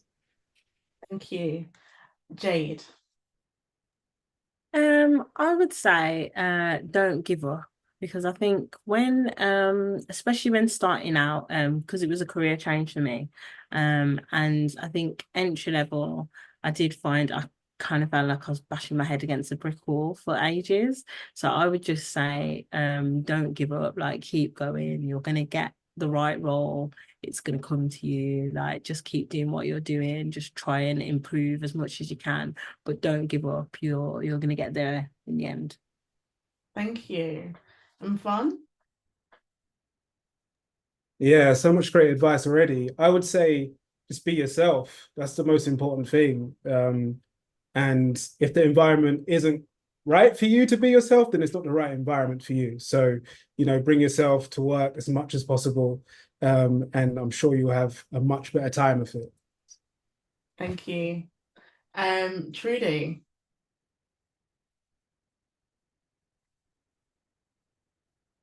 Did you mean me? Yes, I can hear you now. Hopefully we can hear you. Oh, I'm Tracy, not Oh, Trudy. sorry. Tracy. It's all right, it's all right. Yeah, one thing that I wish I knew earlier, I guess, was to just not be afraid to jump into whatever you feel like, whatever project. Like, I feel like imposter syndrome is a huge thing that takes over so many people in this industry. It's really easy to feel like you can't do things, or like, oh, I'm not good enough, I'm not skilled enough to make an app, I'm not skilled enough to make a database. Like, I think for me, I'm now starting to learn like these are the things that you just jump into wherever you can in whatever way you see fit. Take it at your pace, but just don't be afraid to try things because otherwise you're not going to get the skills either way. Thank you. And Rafaela, a piece of advice. I think like my biggest piece of advice is to try and find community, well, whatever that looks like for you. I think it's easy to feel a bit like lonely sometimes. Well, I felt that a lot in the early stages of being on the grad scheme. So just finding community and just being around people who you can like talk to and like exchange ideas with is really useful and helped me like pace myself, because sometimes I would be talking to like a grad who'd like finished the scheme and I'll be like, oh, what's your advice on this? And maybe we chat about other things. So it's just like, yeah, community is really important, I think. Fantastic. Thank you. Okay, so we have had some questions come through from people who have been listening. So we've had a few questions. If anybody else has any questions as we go, please add them to the Q&A, which you'll see at the bottom of Zoom. But I'm going to start asking you some of these questions now. So I have one for you, Lynn. Somebody said that your career path has been very interesting. They've heard of others who came from the theatre world who transitioned into tech and design. How do you think your previous experience has helped you in your role? Yeah, great question. I think that for career transitioners, and not just like theatre to UX or theatre to tech, there's always a through line and a story for why you wanted to go from A to B. And for me, the kind of through line was about people. So when I was working as an actor, it was about understanding the characters' motivations and why they were doing what they were doing. And it's the same in design and design research, and trying to understand what people's wants, needs, and pain points are. And same with like facilitation, like there are certain activities that I used to do when I was a theatre facilitator that I've done in UX workshops. So I think it's about trying to like see like what is it that drew you to your career of the past, and what is it that draws you to the career that you're interested in. And a lot of the time there is a connection or a through line which like makes sense, that it might not make sense to other people looking outside, but it makes sense to you. So just really trying to investigate that, I think is really helpful, and it means that you're able to communicate that quite clearly to interviewers, because I did have that imposter syndrome at first, like, oh, you're an actor and now you want to do UX design, like what's that like sort of thing. But if you understand your why, and literally write down like, oh, I like this because of this, and I like this because of this, and even like the skills that might be transferable as well, it just makes it easier for you to actually communicate. I hope that answers the question. Thank you. So we have somebody here. I have transferable skills and experience, but I'm struggling to get shortlisted. any tips on how to ensure you stand out as an applicant in a tough job market? Would anyone like to answer that question?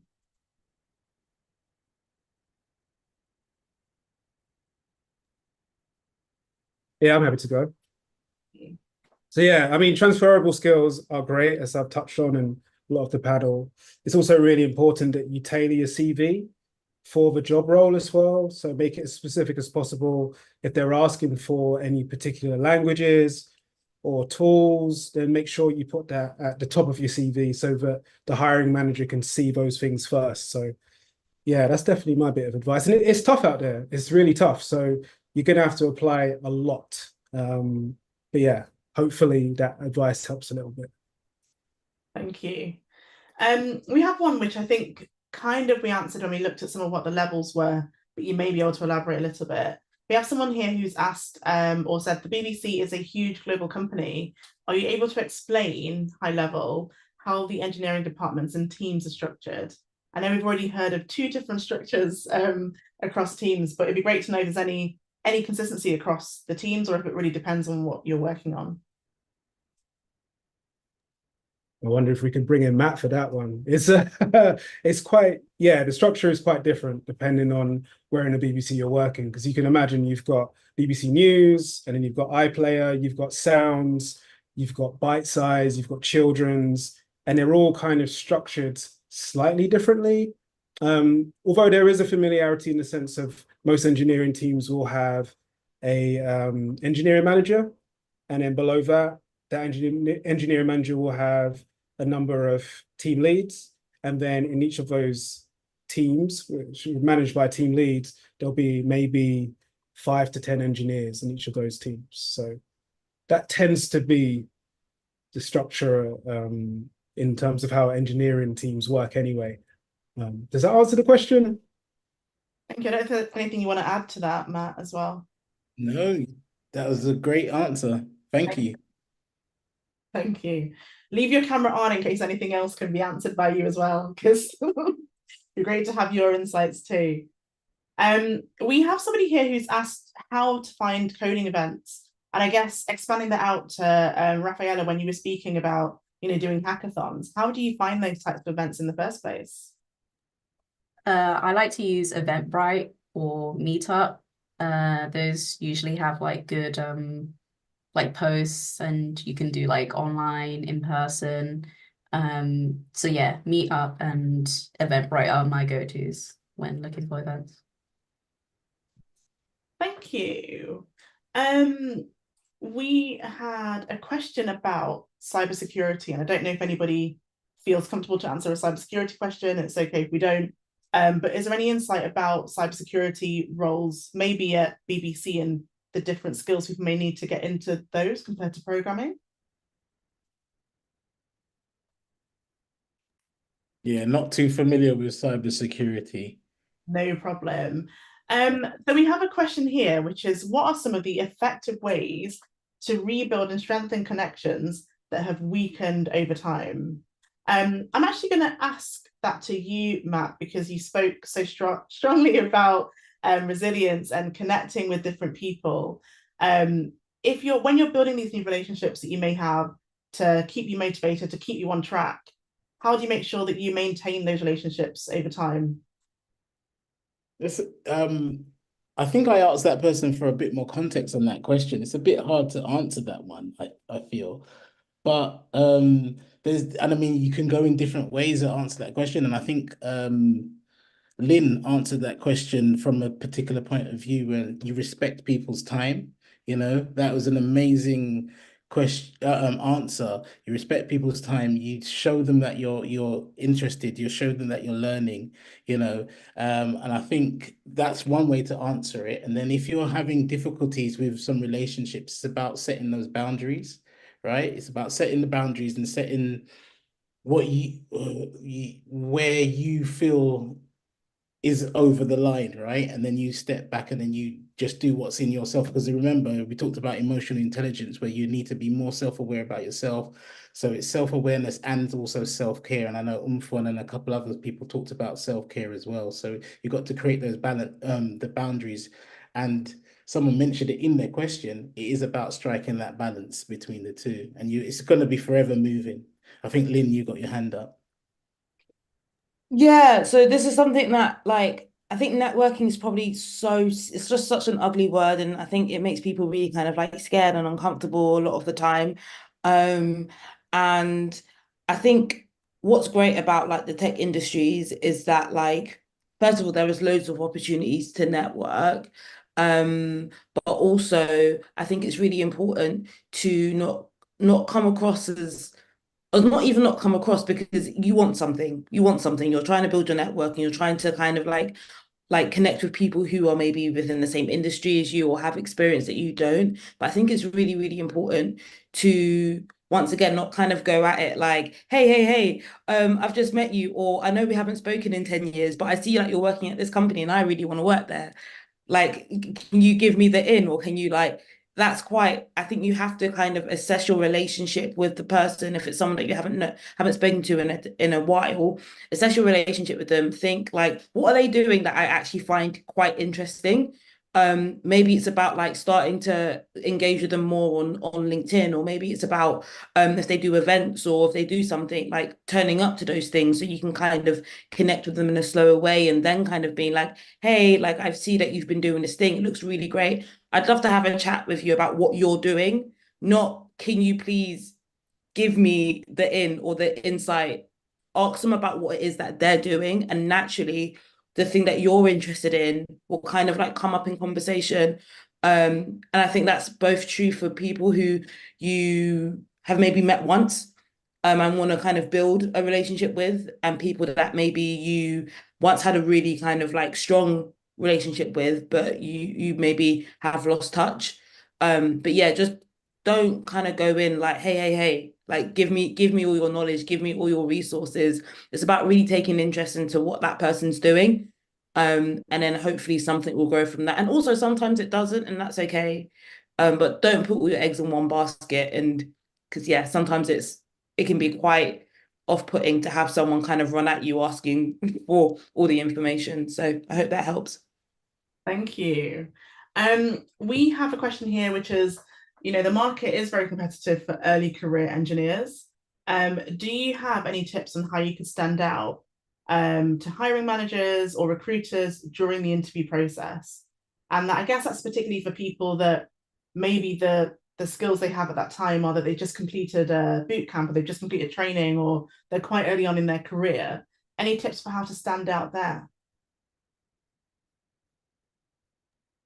I can have a go at answering this, since I'm still in my early career as well. But I think something that's important is to just make sure that when you do these boot camps and all these coding practices, you try and really emphasize it in your CV. Like I'm sure it's like something that you're consciously doing, but it can't be stressed enough that if you learn a skill, even if you haven't finished your course, you can put on your CV like, oh, I'm learning this, and this is in the process. Anything that you have that you feel like could be of relevance, like your personal projects, just have a little chat about that. It's a tough market, and just having a polished CV these days it was not always going to be enough. But I think, yeah, like people said earlier, apply, apply, apply. Make sure your CV is tailored and you put as much as you can about the skills that you have, even if you're still learning those skills. Thank you. I do have quite a specific question about the internship programs that you may have. So does BBC offer internships for second-year university students studying software engineering, and how do people apply for them? Yeah, I had a look at this as well. They do internships. I'm not sure if it's called internship, but for second year students, I'm pretty sure there's a level there that you can look for. I'm not sure what it's called now, but if you have a look through the BBC careers, there should be something for most levels, even before university, up to close to your final year. So that's Okay, because yeah, the website. awesome. Thank you. Someone said they would like to transition into tech, but sometimes it feels like it's not for them because it mostly seems so vague and difficult to understand. What can they do? They really want this. I know it's quite a vague question. But sometimes, you know, when you're starting out and you don't even know where to start, you don't know where to go, what can somebody do in that instance?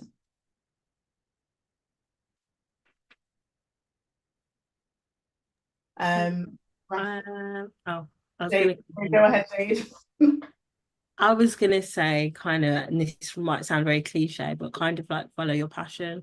So it was a career change for me. And like I said, I fell into it. And so when I first even started to code, I picked up Java just because that was the language of the tool that I was trying to fix. But then when I did the boot camp, then I realized, okay, there were certain languages for the front end, there were certain languages for the back end. Now, coming from a creative background, then naturally I was drawn more towards the front end. So I would say kind of see where your maybe current skill set or your passion aligns, and then kind of go down that route. Thank you. And Rafaela? I guess in terms of like a practical step, if I was in that position, because tech is quite broad, I'll probably just do a quiz, like where do my interests fall into? And it might not be exactly where you go into, like, for example, like cybersecurity, but it can give you like an idea of where, like, okay, I enjoy these things outside of tech. Okay, I might enjoy it as a job role. So that's probably something that I would try first and then go from there. Thank you. Okay, let me have a look. So we have had some questions come up in the chat as well. Let me see what we have. We did have somebody who has asked about where did I see it? It's gone now. Right, so I do actually have, oh, sorry, Tracy, I can see your hand up. I think I forgot what I wanted to say. I think I was going to say, leading on to Raphael's point, is that you make sure that, I totally forgot what I want to say. What was the question? If you are, hang on, it's been answered already. So we'll come back to you. And if you remember the answer, yeah. Back to you. That's no problem at all. We've had another question come in. So we hear a lot of engineers experiencing burnout. What are your thoughts on this, and how can you avoid it happening to you? And maybe, you know, not just engineers in general. How do people avoid burnout? Take holidays. I think when I first started, I was like very like go, go, go. And then I realized, okay, let me just take a holiday. Yeah, and also pacing yourself. I think a lot of the times when you just speak with like your team lead, they're probably just gonna be like, just chill out, it's all right. I think it's very easy to like get in over your head because you feel like you need to like prove yourself to people, but no one's actually looking at you thinking, oh, she's not doing that good, or he's not doing that good, or like scolding you. It's a lot of like your kind of like your own worst enemy. So yeah, in burnout, I think also speaking to your team lead. In my previous rotation, I was feeling some burnout, and I spoke with my team lead, and he was like, "Oh, if you need to take a break from like this sprint, that's okay." And sometimes it's just about having that conversation and realizing that there are options for you to take that's going to look different for different teams. It might be like, okay, you work on like an easier ticket, or things like that. Just having that conversation opens up opportunities for you to figure out what's best for you to help pace yourself, and maybe that's like reducing or making like your objectives less intense or something like that, and just tweaking that to help prevent. But make sure to have the conversations as early as possible is my advice. Thank you. I have a question. Is anybody a parent, and how do you find a healthy work-life balance? So I guess continuing on from, you know, the finding time and, you know, burnout question, if you're a parent or you have caring responsibilities, how do you find a good balance there?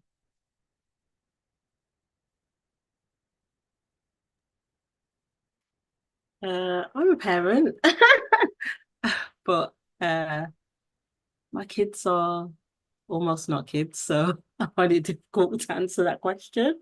But something as simple as actually just letting people know that you're a parent and letting people know that you have those responsibilities is like something that's important. And communication. So like if I get a call from the school, they know that I'm a parent, I might have to rush off or something like that. But also I think just having good organization and organizing myself very well, and kind of actually because we work in quite a hybrid way these days, but actually having that no, I'm going to finish at 5 o'clock, and actually stopping so that you do have time for your children and stuff, just trying not to get carried away, because also again it will lead to burnout. So actually just being organized and strict about what you're doing and actually stopping when you're supposed to stop. Thank you. As a career changer, how do you know when to stop or pause studying and creating new projects and then actually just start applying? When do you stop learning and move into trying to get a job? I feel like I'll go for it. You go first. No, I've chatted a lot. You go for it. I would say you never stop learning. That's the first thing, right?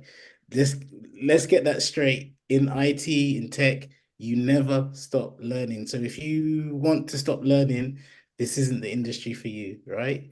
First thing. So what I would say there is no particular time. You just keep going, you keep learning, and then you keep going for either interviews, or you do what Jay talked about with like the interview prep, interview practice, and then you go for an interview. You might not get it. Like I said in the chat, when I was going for team lead, I hacked the system. I went for 7 interviews before I got my team lead role. So you got to keep going. And I was going to give up on the 5th one, I think. And I said, all right, I'm just gonna do one more. And so what I did, this is where the practice comes into it. I applied for 2 roles, and the first one I was just using for practice, and then I was gonna go and get ready for the second one, right? I actually got the first one, and then I just took that role, and it was the best decision I made. Thank you. Lynn, did you have an answer for that as well? I think Matthew pretty much covered it. I was just the only thing I would say is also make sure that you have what you actually need and it's at a decent enough standard. Doesn't need to be perfect, but you need to have it like looked at. So as a designer, it's portfolio and CV, and then obviously your cover letter changes for each role you're applying for, but you need to have 3 to 5 things in your portfolio. So I didn't start applying for jobs until I had those 3 things, and I had someone look over it and say, yeah, this is all right. And I just kind of like snowball applied. So I would apply for a few things, and then kind of as I dedicated less time to improving my portfolio and CV, I dedicated more time to applying for jobs. So I hope that answers the question. Thank you. As somebody who is neurodivergent, how do you as a team leader manager best engage people that are neurodivergent to ensure a supportive and effective working relationship? I guess that's one for Umfon and Matthew. Umfon, I guess if you've got any insights there. Yeah, happy to cover that. It's I would say in terms of my management style anyway, it's to lead with empathy. So whether you're neurodivergent or neurotypical, it's like I'm always trying to understand the engineers in my team, trying to cater as best as possible for them and their needs. So there's not like a one size fits all in terms of how I manage. And I believe across the BBC, that's quite a common way of managing, I would say. So the BBC is really, it's a great environment for people who have different ways of thinking, different skill sets from different diverse groups as well. So yeah, it's trying to think, is there anything else I can add to that? Matt, did you want to jump in? You pretty much covered a lot of it, bro. What I would say is, this is one of my interview questions or the interview answers. I say I lead with an inclusive mindset or inclusive first mindset. So I do try to lead with empathy. I do try to learn about people, and then I layer on those people's experiences onto mine. So then I grow and I'm learning all the time. Yeah, we try to be as we try to have flexible ways of working, and we do try to do a lot around that. We've actually got a staff network or an employee network for neurodiversity. It's called Enigma, as well. So we are learning more and more as we go along. Thank you. A good question that I feel like we should have addressed earlier. If anybody has LinkedIn, can you put your LinkedIn handles if you'd like to connect with people in the chat? We've had somebody ask if any of you are on LinkedIn. So if you're able to, please add it into the chat as well. Can a person volunteer in a tech company at the beginning of their career?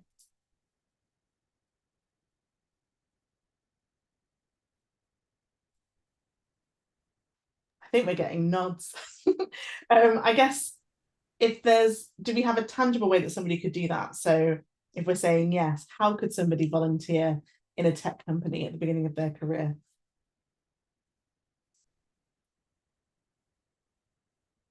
Lynn, I saw you nodding, so I don't know if you've got any suggestions. Yeah. Sorry, I feel like I just chat a lot, and I'm also aware of time.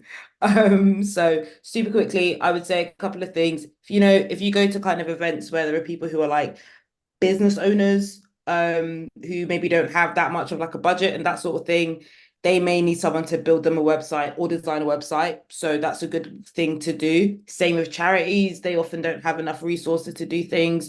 If you have any mates, everyone's got a side hustle these days. You can code their website. And if you are in a company that has a tech team, ask to shadow for a period of time. So you can I even spoke to someone who's working for like a famous like kind of like pub bar company. They have a tech team in their head office. And so they emailed, like they found on the global email list, like, oh, kind of like, can I just kind of shadow you for a bit? And so they've done that. So they've managed to kind of get a bit more of an aware of time. But yeah. Okay, well, I am going to say thank you to our fantastic panelists. Just from watching the chat and the appreciation for everything that has been shared and everything that you've said, I know that everyone's found it extremely valuable. You've provided advice that's going to support people no matter where they are in their careers. And I know they're going to find it super useful going forward as well. So thank you very much for such an insightful event, from motivation through to skills in how you can really progress through your career. And I'm looking forward to watching even more fantastic people in the Coding Black Females community continue to be successful, based on a lot of what you've shared today. So thank you very much for joining us. Over to you, Matthew. Yeah, I just wanted to say thank you to the panel, and to Coding Black Females. It's just absolutely amazing to have an event like this. I know you've been doing them a lot, and I know we've been trying to get one sorted out, but it just warms my heart just to see so many people on this panel. It's fantastic, because it wasn't like this in 2014, I can tell you that for sure, right? When I was up in Manchester by myself. And also we are hiring at the moment, so please jump over to the job website if you want to apply for a role. They are, I think, mid to senior at the moment, but just keep your eyes peeled and your ears to the ground. Thank you. If you send over that link as well, we'll send it out to everybody who's attended, so that if you are listening. Oh, fantastic, we've got the link already. So if anybody is looking, you can absolutely apply for some of those positions. So thank you very much to our fantastic panelists.